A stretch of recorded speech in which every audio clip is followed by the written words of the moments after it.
across the conference table, and as I mentioned tonight, I tried to give him a sense of what this room and what the energy here might feel like, and to give him the opportunity to think about what he would say. And like I said, I just had a phone call with him before I walked over here, and he said, I just wish I could be the one to say it. I wish I could be the one to be there to read my statement. And we met, and I wrote his notes down, what it is that he said. Those were submitted to government censors, who then deemed that they were all right to be used for public consumption, and compiled them in the statement that you're about to hear. And listen closely. I think it's really quite something what Fahd has been grappling with, and the way that he tries to articulate the amount of time that he's been at Guantanamo waiting.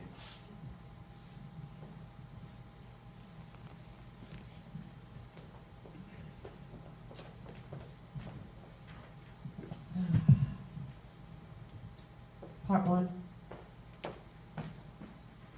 To begin, please forgive me for not saying the right things or making the right points. There are different cultures between us and many different experiences. It hurts me that I do not have the privilege to express myself. I want to have the honor to speak out in my own voice and reach you directly, you who are thinking people. I want to say thank you for caring. You are willing to view me as a human being, and that is something so precious to me. My exposure to the world came through Guantanamo. I was 17 when they sent me here. At that time, I'd rarely seen a television or heard a radio. Every significant event in my life, from funerals to my own wedding to the birth of my beloved daughter Hafsa, happened in the diwan of my own home. Now I am almost 31. That means I grew up in Guantanamo. I grew up in this system. I grew up in fear. I hope that helps you to understand me. I hope I will be heard. Here at Guantanamo, I am never heard. I am only ignored. In 13 years of imprisonment without charge, I've never been able to tell anyone who I really am. I am not ISN 026. That is the government's number. My name is Fahd Abdullah Ahmed Ghazy. I am a human being, a man who is loved and who loves. I wish I had the ability to describe the passage of 13 years of Guantanamo. My own mind shuts down when I try to think about it. I have no words that can make you truly understand. In that time, I have lost so much, both here inside the prison and outside the world I left. I miss my home too much. But the truth is that if I returned to my village tomorrow, I would be a stranger, even among the people who loved me the most. A few days ago, Omar brought me dozens of photographs of my village that were taken during the filming of Waiting for Fahd. I carried them back to my cell and held them with me like a treasure. I looked at every face, every building, and every mountain peak. I stayed up until the dawn hours before Fajr prayer, studying the images one by one. My mind and my heart raced. I wanted to be able to recognize every detail in the photos, to be reminded of my life before Guantanamo, but it was nearly impossible. I did not even recognize the faces of my best friends. My younger brother, Abdur Rahim, who I used to feed and care for and discipline, does not know me. Now he only knows of me. The children in the village were just babies when I left. I have become just a name to them. There is even another Fahd Ghazy in the village now, a nephew of mine. He is already a teenager, nearly the age I was the last time I saw my home. As for the old generation, they are passing away, one by one, while I've been here waiting. The most tragic loss I've endured in Guantanamo was the sudden death of my uncle. He became like a father to me when my own father died. He was also my teacher and my mentor. I relied on him and he looked after me. He could not stand the pain of knowing that I had been imprisoned in this place. Whenever I was permitted to have calls to my family, he would not participate. He would not allow himself to see me here or to talk to me. He could not even bear to write me letters. But I missed him terribly and I was selfish. I wanted to see his face just to be reminded of him and feel comforted. I wrote to him. I pleaded with other family members. I begged him to accept a video call from me. Finally, he agreed. It was 8 a.m. in Camp Echo on a Wednesday. The Red Crescent called the names of the family members in Sanaa who had come to talk to me. I cried just hearing my uncle's name announced. I was overwhelmed when I saw his face, but he maintained his composure. "We love you," he said.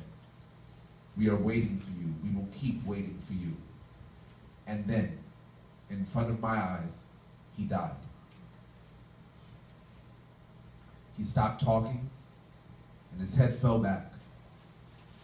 My family rushed to support him, and the line cut.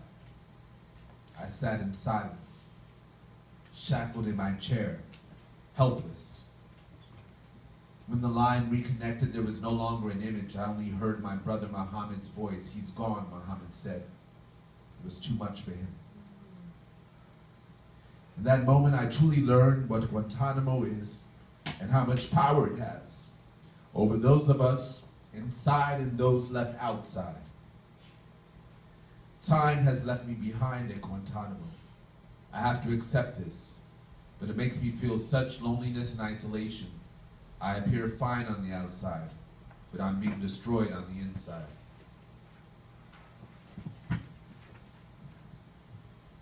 There is no guilt and no innocence here at Guantanamo. Those ideas are empty. That's just a game. But there is always right and wrong. That can never change. Even the ones who have caged me know what is right. What is right is to free me. I've been cleared. That means a lot here at Guantanamo, except if you are from Yemen. I've been cleared for release since 2007, but I am still waiting for my freedom. I've been waiting a lifetime just to start my life again. The first time I saw Omar after he returned from Yemen, I was so overjoyed just to see someone who was face to face with my daughter and my family. He had touched them. Here in front of me was someone who had actually been inside my house and ate the food I used to eat. He heard my mother's voice. He experienced everything I had before and everything I want to have again. I could almost grasp it. For a moment, I was reconnecting. What you see in Waiting for Fahd is my dream, but I do not want it to be only a dream. I want it to come true. You can help make it come true, and you can help me. Children, I ask you to think about my daughter, Hafsa. To the youth, remember age 17. Think about how I have been deprived of everything a young man needs to mature in this life.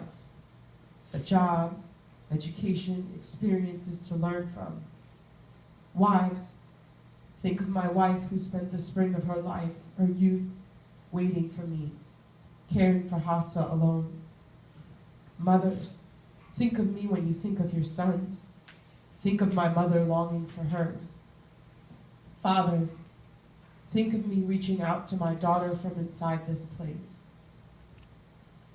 I have missed the moments a father could ever enjoy. Hafsa's first steps, walking her to school, witnessing her successes, helping her when she stumbles. I look forward to the day when I will no longer miss her. I will be next to her, and from then on, I will not miss a minute. That is the desire I have in the deepest part of my soul. Now that you have heard my story and seen my dreams, you cannot turn away. You are excused only when you do not know. But now that you know, you cannot turn away. Be a voice for the voiceless, for another human being who is suffering.